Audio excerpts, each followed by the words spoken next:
शब्दांचे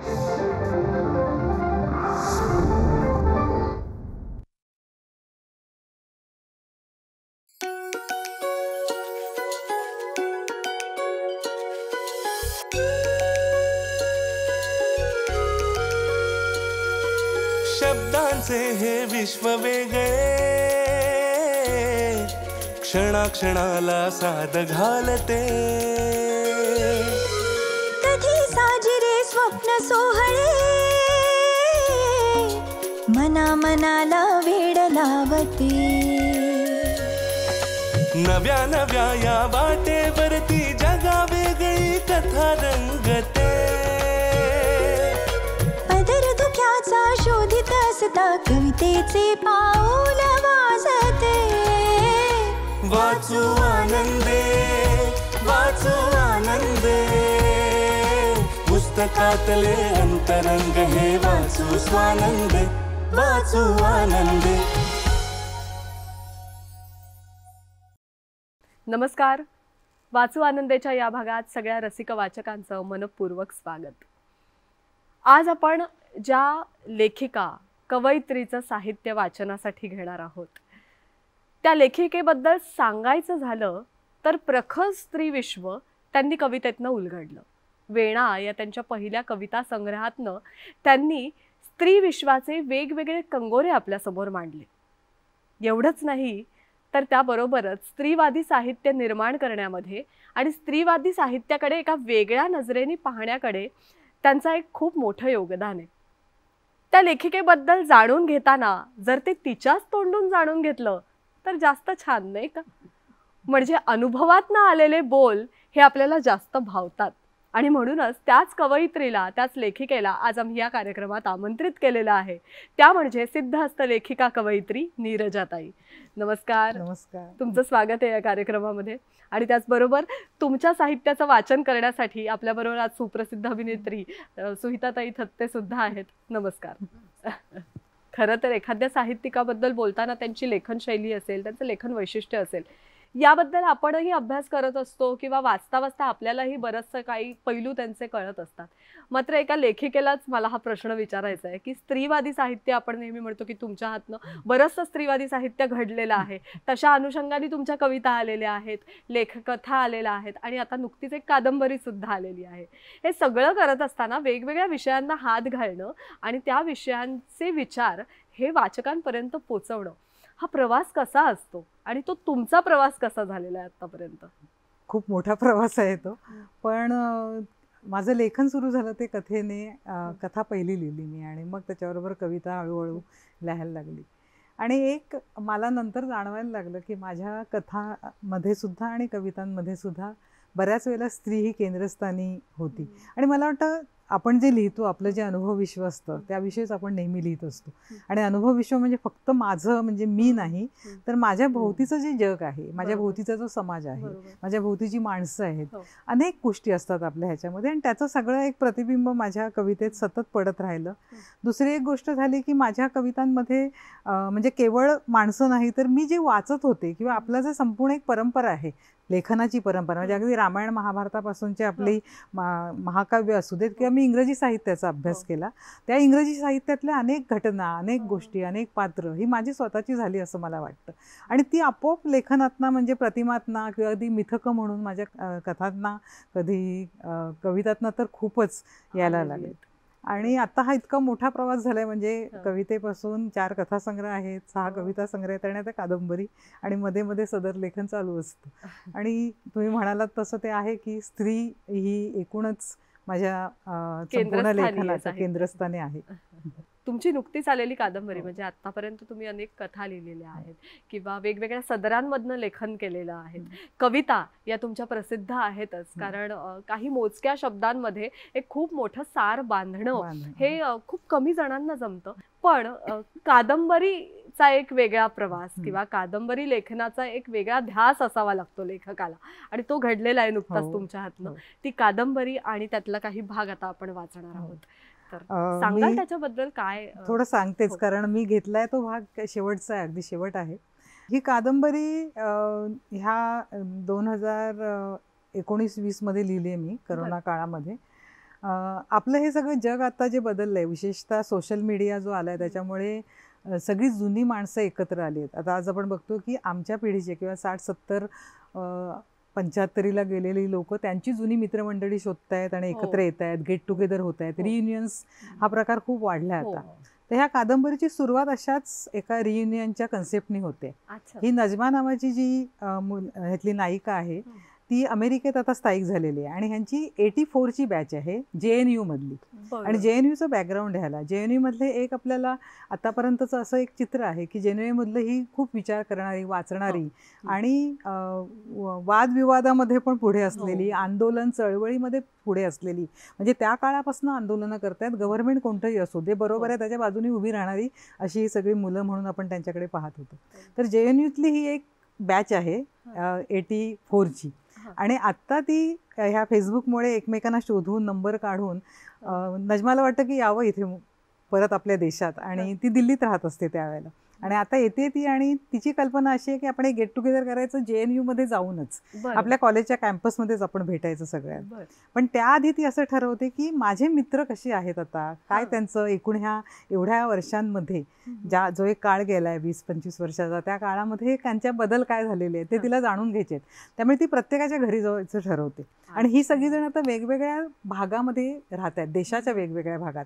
म्हणजे एक आहे मैत्रीण तिची परमिता, ती गोव्यात राहते आहे. मृणाल नावाची जिच्याकडे पहिल्यांदाच ती येते ती मुंबईत आहे, तिथून सुरुवात होते, मृणालकडे जाते, मग मरोमिता, मग जेकब नावाचा केरळाचा मित्र आहे, दिनेश बेंगलोरमध्ये राहतोय, अमिता आहे ती मदुराईला राहते. अशा वेगवेगळ्या ठिकाणी राहणारे आहेत आणि शेवटी त्यांचं जे गेट टुगेदर तिथे गोवर्धन आहे आणि तो आता राजकीय परिप्रेक्षामध्ये काम करणारा आहे, म्हणजे काही पदांवर असलेला असा आहे.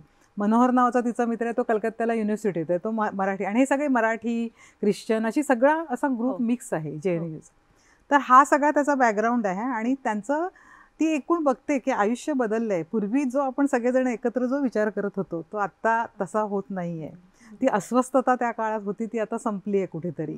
आणि शेवट ज्या वेळेला गेट टुगेदर होतं त्यावेळेला दिनेश त्यातलं जे कॅरेक्टर आहे ते खूप वाईल्ड होतं आणि सगळ्यांना दारू वगैरे घेतलेली आहे, ड्रिंक्स झालेले आहेत सगळ्यांचे आणि एकदम मग तो तुझ्या नजमाला पटकन असं बोलून जातो की तू सांगितलं त्यामुळे आम्ही सगळेजण आलो, नाहीतर काय आम्ही आलो नसतो. आणि ते खूप तिला लागतंय.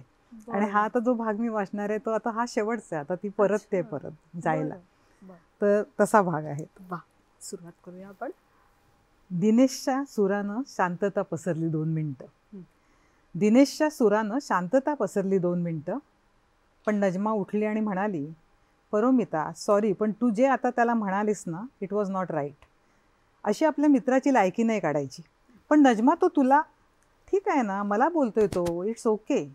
दिनेश थँक्स यार मला सहन केल्याबद्दल आणि मुख्य म्हणजे तुझ्या घरी स्वागत करून माझी चांगली बडदास्त ठेवल्याबद्दल. ॲक्च्युली सगळ्यांचेच आभार मानायला हवेत.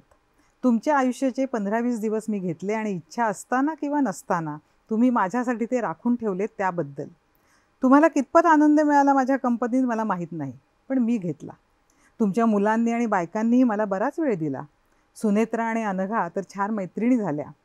दिनेश आणि Govardhan may not agree with it, पण मला वाटतं त्या कबूल करतील. So okay and thanks everyone. आणि कुणालाही पुढे बोलू न देता ती पटकन मनोहरकडे वळून म्हणाली, मनोहर, जेकब, तुम्ही येणार असाल हॉटेलवर निघूया आपण, खूप वेळ झाला आहे आणि पार्टी तर संपलीच आहे आता. येस, पार्टी संपली आता, दिनेश पुढे येत म्हणाला. Bye bye. नजमा थांब ना थोडा वेळ, उद्याचं ठरवूया जरा, गोवर्धन म्हणाला. अरे तिला निघायचं तर निघू दे ना यार, आपण थांबू, दिनेश म्हणाला. मी आलोच जरा, असं म्हणून तो वॉशरूमकडे गेला. तशी मृणाल म्हणाली, नज्जो, दिनेशला सिरियसली नको घेऊस. आणि असं समजूया ना गं, तो तसाच बालिश आहे त्यावेळेसारखाच. Yes I know. Amita, Mrunal, आता ही बोलण्याची वेळ नाही, गोवर्धन पुढे येत म्हणाला. उद्या सकाळी भेटूया सगळे माझ्या घरी ब्रेकफास्टला. अरे नको यार, माझं फ्लाईट आहे गोवर्धन, परोमिता म्हणाली. मलाही जावं लागेल, मनोहरने सांगितलं. मला माहीत आहे तुम्ही कोणीही सकाळी उठून जाणार नाही आहात, आपण सकाळी उद्या भेटूया. अनघानं आमंत्रण दिले सगळ्यांना. Najma, it's okay for you. Najma हसली. उद्या ठरवूया आपण Govardhan, if you don't mind. मी इरफानला मेसेज केला आहे, उद्याचंच बुकिंग मिळतं का पाहतोय. कमॉन नजमा, तू दिनेशमुळे नाही रे, ज्या कामासाठी आले होते ते झालं आता. इरफानही एकटाच आहे, तो म्हणालाच होता ये लवकर म्हणून. आणि मी दुपारी बोलले मृणालला जाणार आहे ते. दिस विल नॉट डू नजमा, तू माझ्याकडे चल कोलकात्याला. अरे दिल्ली ही तिचीच आहे, मी आहे ना इथं, गोवर्धन म्हणाला. मी आहेच नजमा इथं, मृणाल म्हणाली. थँक्स ऑल, तुम्ही माझ्या म्हणण्याप्रमाणे सगळं प्लॅन केलं. आय नो, म्हणजे तुम्हा सगळ्यांना वेळ आहे की नाही, इच्छा आहे की नाही याचा विचार न करता मी सगळा प्लॅन ठरवला आणि तुम्ही कोणतीही तक्रार न करता तो स्वीकारलात. Najma, don't say that, Amita म्हणाली. आम्हाला भेटायचं होतंच ना गं सगळ्यांना, तू निमित्त झालीस. येस, अमिता इज राईट, सगळे एका सुरात म्हणाले. थँक्स, खूप समजून घेतलंत मला. आपल्या गेट टुगेदरचा सर्वोच्च क्षण मी माझ्या कॅमेऱ्यात फ्रीज करून इरफानला पाठवणार होते, पण कॅमेरा चालवण्याचं भानच नाही राहिलं शेवटी. तरी आत्ताचा हा क्षण मी फ्रीज करून ठेवते. थँक्स, निघूया. उद्याच्या बोलीवर पाठवते तुला नजमा, गोवर्धन म्हणाला. नजमा हसली फक्त आणि सगळ्यांना बाय बाय करत बाहेर पडली. गोवर्धननं त्याच्या ड्रायव्हरला सोडायला सांगितलं होतं त्यांना. हॉटेलमध्ये येईपर्यंत तिघंही गप्प होते. गाडीतून उतरल्याबरोबर मनोहर म्हणाला, कॉफी सांगू का नजमा? नको रे, आजचा दिवस खूप हेक्टिक गेला आहे, थकले मी. ठीक आहे, उद्या सकाळी भेटू कॉफीसाठी, आराम कर. तिच्या पाठीवर थोपटत जेकब म्हणाला. माझ्या फ्लाईटच्या बुकिंगवर आहे बरं का, सांगितल्याशिवाय जाऊ नकोस, मनोहर म्हणाला. तशी ती हसून म्हणाली, न सांगता कशी जाईन रे, चला गुड नाईट. खोलीत शिरल्याबरोबर पर्स टेबलावर फेकून तिनं वॉच घेतला आणि कपडे बदलून बेडवर आडवी झाली. फोन चालू केला तरी इरफानचे 4-5 मिस कॉल्स होते. तिनं व्हिडिओ कॉल लावला त्याला. त्याचं प्रसन्न हसू पाहून रडूच फुटणार होतं तिला, पण सावरलं तिनं. परवा रात्रीचं फ्लाईट अवेलेबल आहे, करू का बुक, त्यानं विचारलं. उद्या सकाळचं नाही का? का गं, तुझ्याजवळ यायचं आहे. डोळे भरायला लागले तिचे. तसा इरफान म्हणाला, आय हेट टीयर्स डिअर, आणि हसला. झोप आता, सकाळी फ्रेश होशील आणि मग रिग्रेटही करशील उगीच केलं आज सकाळचं फ्लाईट म्हणून. नाही करणार, नक्की नक्की. पण तरी मला वाटतं उद्या आणि परवाचा दिवस रशीद आणि रुखसारसाठी ठेवून दे. मी रशीदला सांगितलं आहे, तो उद्या तुला घ्यायला येईल दुपारी. अरे असं काय करतोस तू? त्यांना न भेटता येणार दिल्लीत असून? आणि सलीम मामूंच्या मुलींचं काय? सगळ्यांना माहीत आहे तू दिल्लीत आहेस, ते वाईट दिसेल यार. मामू गेल्यावर त्यांची अपेक्षा असेल ना तू भेटायला जाशील म्हणून. ठीक आहे, परवा रात्रीचं फ्लाईट बुक कर. ओके. रशीद येण्याआधी सकाळी सगळ्यांना व्यवस्थित निरोप दे. गोवर्धननं उद्या ब्रेकफास्टला बोलवले सगळ्यांना. मग जा की, मला माहीत नाही नेमकं काय झालं तुमचं आज, पण कदाचित वेगळा अनुभव येईल. आज जे काही झालं असेल थोडंफार ते विसरूनही जाशील तू, मला माहीत नाही. झोप आता. फोन बंद करून नजमानं डोळे बंद केले थोडा वेळ, पण झोप येणार नव्हती हे तिला माहीत होतं. मग डोळे उघडून त्यानं टेबल लॅम्पजवळ ठेवलेली कादंबरी उचलली. इथंही शेवटाला आली होती ती, आता या गेट टुगेदरसारखीच. इथे थोडी थांबते मी आणि सांगते की सारामागोची कादंबरी आहे आणि त्याच्यामध्ये त्यांनी त्या काळातल्या पोर्तुगालचं सगळं वर्णन केलेलं आहे. म्हणजे दुसऱ्या महायुद्धाच्या आधीचा जो काळ आहे त्यामध्ये पोर्तुगालमध्ये काय चाललं होतं त्याचं वर्णन आहे. तर त्याचे रेफरन्सेस इथे आहेत थोडेसे, म्हणून फक्त सांगितलं. आपल्या देशात परतल्यावर निष्क्रियपणे केवळ वर्तमानपत्रातील बातम्या वाचणाऱ्या एक कवी लेखक म्हणून अस्वस्थ होण्यापेक्षा 9 महिन्यात जितकं जगता येईल तितकं जगू पाहताना आपल्या मूलभूत आणि लैंगिक गरजा भागवण्यात आनंद मानणाऱ्या रिकार्डोबद्दल वाचताना खरं तर अस्वस्थ झाली होती नजमा, अगदी सारामागोसारखीच. आताही बाहेर आवाजांचा कोलाहल उमटला असताना ते कानाड करून शांतपणे झोपणाऱ्या रिकार्डोला पाहून तिलाही सारामागोसारखंच वाटत होतं. We sleep when we should be on our guard. We sleep when we should be on our guard, we depart when we should be arriving, we close the window when we should leave it open. काळ कितीही बदलला तरी त्याची पुनरावृत्ती होत असतेच. आज आपणही त्याच काळात आलो आहोत का पुन्हा? आज आपण सगळ्यांनी बंद करून घेतल्यात का आपल्या मनाच्या खिडक्या, जशा दुसऱ्या महायुद्धाच्या काळात आणि पुढे जगभर झालेल्या साऱ्याच युद्धात सर्वसामान्य लोकांनी करून घेतल्या होत्या तशा? प्रत्येक देशात वेगवेगळ्या काळात हेच तर चालू आहे. संवेदनशील मनाने बंद केलेल्या मनाच्या खिडक्या अस्वस्थ करतायत आज मला, मनोहरला आणि दिनेश, अमिता यांच्यासारखे लोक तर ते घर बंद करून दुसऱ्याच घरात राहायला गेल्यासारखे वाटत आहेत मला. आणि हे केवळ इथंच होतं आहे असं नाही, सगळीकडेच ते चालू आहे. आज मी राहते तिथंही तेच. ही अस्वस्थता सगळीकडे आहे. त्यातून बाहेर पडावं म्हणून इथं शोधायला आले होते मी माझ्या मित्रांनी जपलेली संवेदनशीलता, पण इथंही तेच अनुभवायला मिळतं आहे का? छे. मग जेकब, परोमिता, मनोहर, प्रशांत यांचं काय? ते काम करत आहेत, बोलत आहेत, लिहित आहेत. आपल्यासारखेच अस्वस्थ आहेत ते सगळे. असे अस्वस्थ होणारे लोक कमीच असतात प्रत्येक काळात. उरलेले अस्वस्थ नसतातच असं नाही, पण ते ठरवून कानाडोळा करतात परिस्थितीकडे. सामान्य लोक अन्ना वाचून तडफडत असतानाही आंदोलनं बंड चिरडली जात असताना ठरवून करमणुकीच्या कार्यक्रमात रमवतात स्वतःला, बोलत राहतात वरवरच्या आनंदाबद्दल, कायम पार्टी मूडमध्ये राहू शकतात. ते बंद करून घेतात स्वतःला आपल्या बिळात आणि जगत राहतात मरणाचा तो क्षण येईपर्यंत निरर्थकपणे. सगळ्या देशात सगळ्या काळात थोड्याफार फरकानं तीच परिस्थिती होती, तेव्हाही आणि आजही. कोणीतरी निवडलेले लोक आपल्यासाठी बोलत राहतात आणि आपण वर्तमानपत्राच्या बातम्यांवर एक थंड नजर टाकून आयुष्य जगायला मोकळे होतो. काहीच घडत नाही असं समजत स्मशान शांतता पसरलेल्या शहरातून फेरफटका मारत राहतो. मीही अशीच आली आहे का इथं केवळ फेरफटका मारायला, मित्रांबरोबर गेट टुगेदर करायला? छे नाही. मला खरं तर शोधायची होती माणसाच्या मनात कायम वस्तीला असलेली अस्वस्थता, जी तेव्हा आमच्या मनात होती आणि आजही ती असेल याची मला खात्री होती. मग काय झालं नेमकं? माझे मित्र बदलले का? इतके सुखवस्तू झाले की बंद केलेला डोळा उघडून पाहत नाहीत ते आजूबाजूच्या वातावरणाकडे, की पाहतायत पण दुर्लक्ष करतायत तोंड उघडून बोलायला लागू नये म्हणून? नजमानं मान हलवली आणि पुस्तक मिटलं.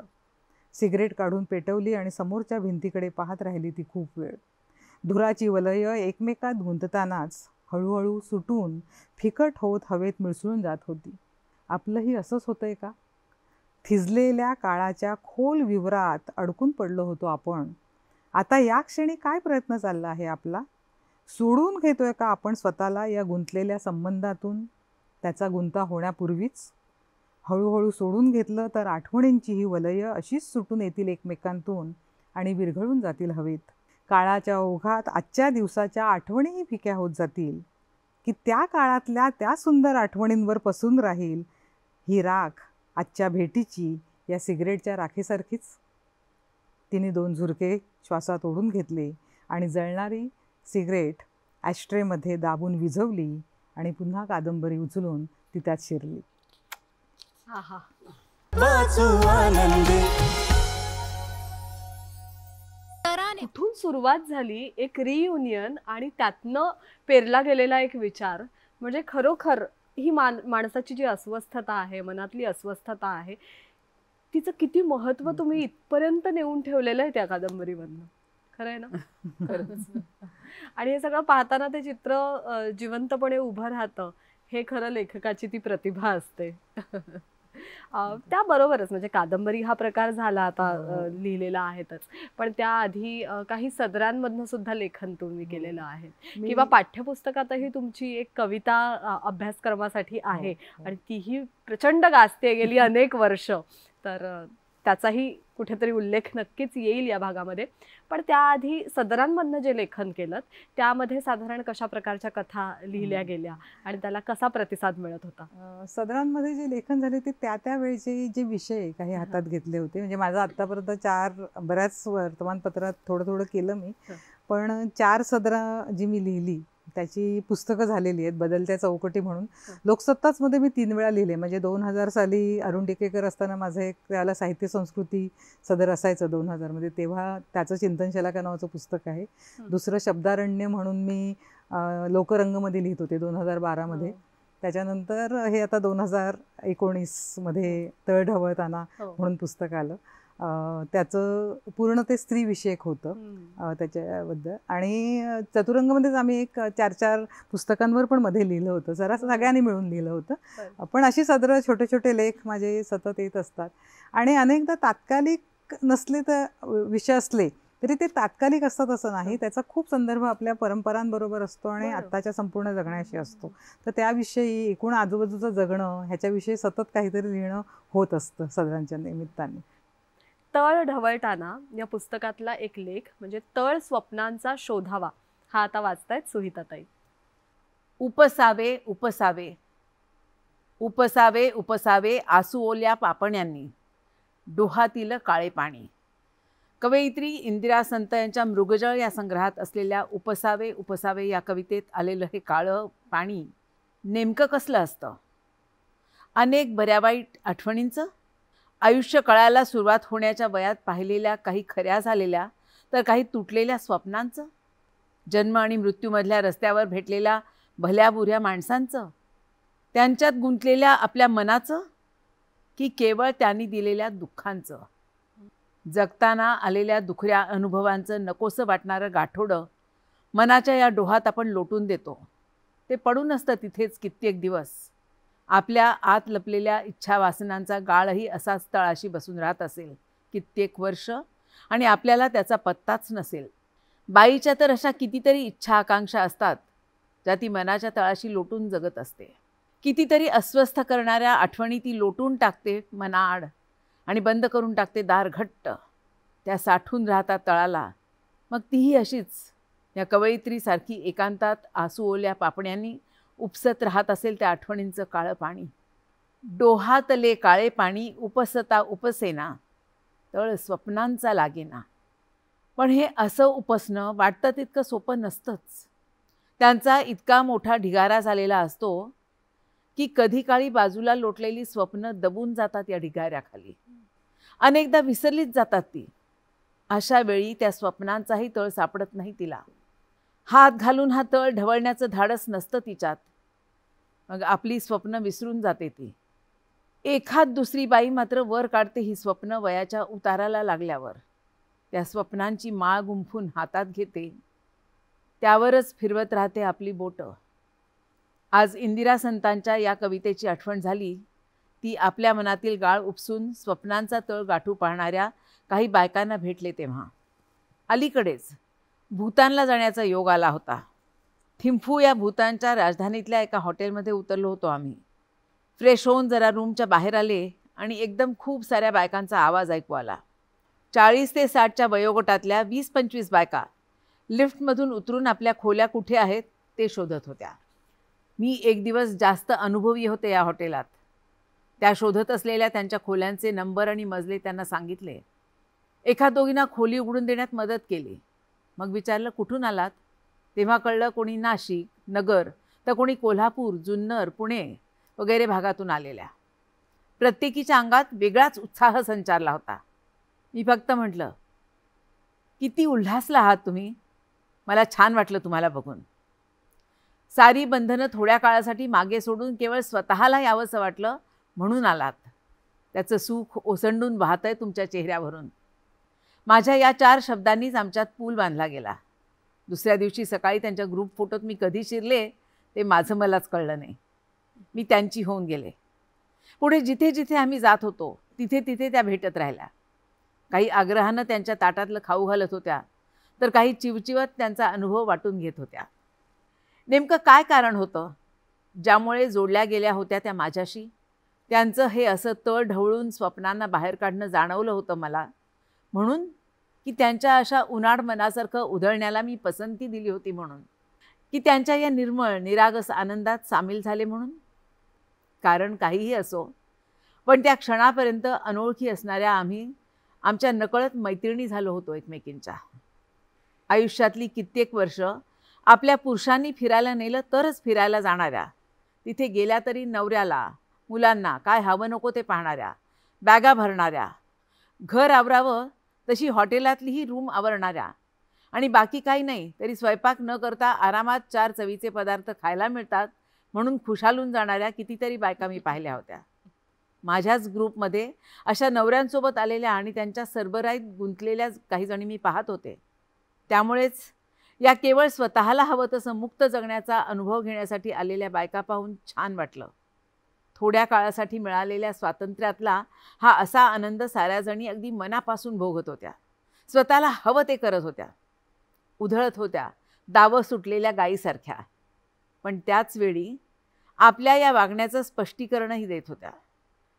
गावात आजही साडी नेसावी लागते, एकत्र कुटुंबात डोक्यावर पदरही घ्यावा लागतो, असं म्हणताना खास टूरसाठी खरेदी केलेले पंजाबी ड्रेस सकाळ संध्याकाळ बदलून सेल्फीमग्न झालेल्या या बायका स्वतःलाच समजावत म्हणत होत्या, घरी गेल्यावर कपाटात कुठेतरी कोपऱ्यात जातील हे ड्रेस.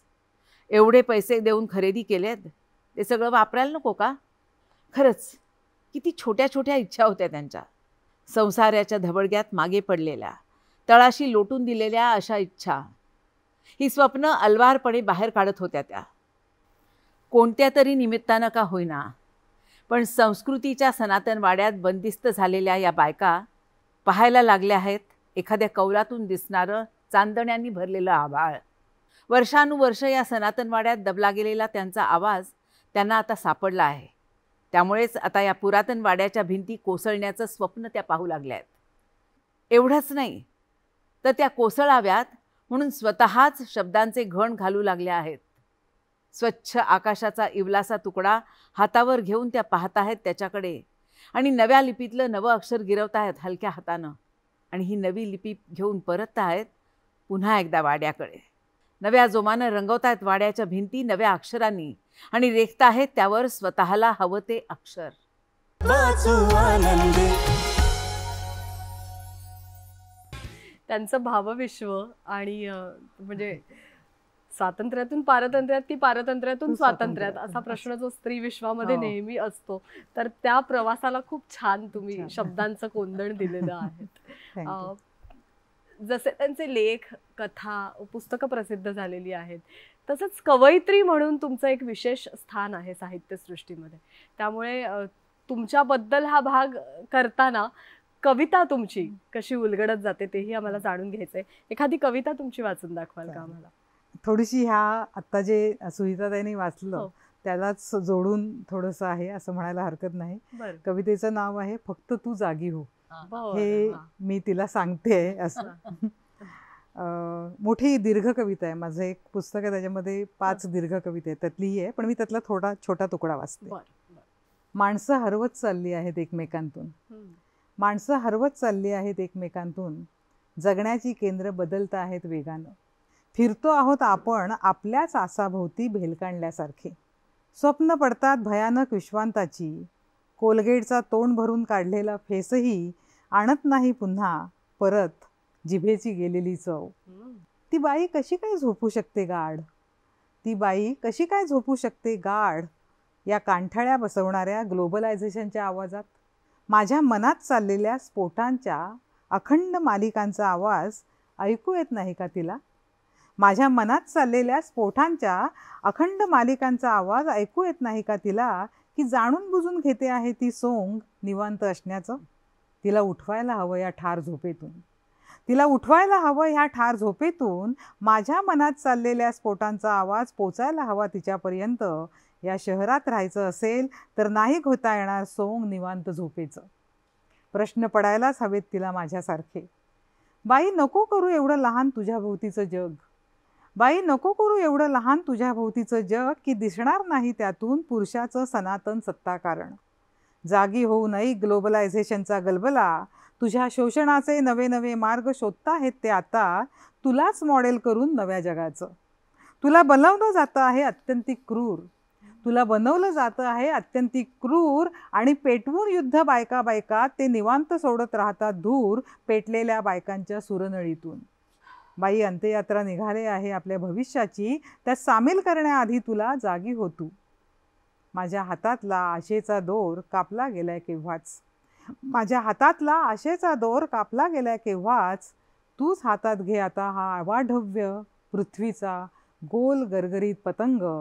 त्यावर काढ चित्र बाईच्या माणूस असण्याचं. त्यावर काढ चित्र बाईच्या माणूस असण्याचं. हरवत चाललेल्या माणसांना शोधून उतरव नव्या रंगात. दाखव तुझ्या सर्जनाची किमया. पतंग काटला जाणार नाही याची काळजी घे आता तूच. पतंग काटला जाणार नाही ह्याची काळजी घे आता तूच. हातातला दोर घट्ट धरून ठेव बाई. अगदी नव्या जमिनीवर पाय ठेवता नाही. अगदी नव्या जमिनीवर पाय ठेवता नाही. सोडू नको सुकाणू आपल्या हातातलं. बाई जुना सूर्य निपचित पडला आहे सरणावर. बाई जुना सूर्य निपचित पडला आहे सरणावर. आता तूच हो नव्या जगातला एकमेव सूर्य. हा पृथ्वीचा ग्लोबल गोल फिरेल तुझ्या भोवती. असा दिवस रंगवायचा आहे मला माझ्या हातांनी एका ऐतिहासिक पानावर. बाई मी वाट पाहते आहे त्या दिवसाची. सभोवताली रंग पसरून. फक्त तू जागी हो या ठार झोपेतून. फक्त तू जागी हो या ठार झोपेतून. अप्रतिम. शब्दच नाहीयेत. म्हणजे एका बाईने महाभारत घडवलं असं जेव्हा एक समाज म्हणतो, त्याच ठिकाणी त्याच द्रौपदीचा आत्मसन्मान आपल्याला भावतो किंवा त्या द्रौपदीचा तो विश्वास अगदी. म्हणा किंवा स्वतःची शक्ती म्हणा, ताकद म्हणा, ती स्त्रीला जास्त भावते. बरोबर. म्हणून ती द्रौपदी प्रखर शक्तिशाली होते. शक्तिशाली. आणि ती द्रौपदी आत्ता या काळात येणं किती गरजेचं आहे. आम्ही सावित्रीच्या लेकी द्रौपदीच्या बरोबर. रूपात दिसणं किती गरजेचं आहे, त्याचं खूप छोटंसं असो पण ते सुंदर चित्रण तुम्ही आत्ता इथे केलेलं आहे. धन्यवाद. अप्रतिम. याच नोटवर आपण या भागात इथेच थांबणार आहोत.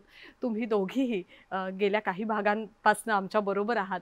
खूप छान अभिवाचन रंगलेलं होतं आणि खरोखर वाचू आनंदे हा कार्यक्रम पाहताना, ऐकताना आणि इथे अनुभवताना एक वेगळं समाधान प्राप्त होतं. तुम्ही दोघीही या कार्यक्रमात सहभागी झालात त्याबद्दल आपले खूप आभार.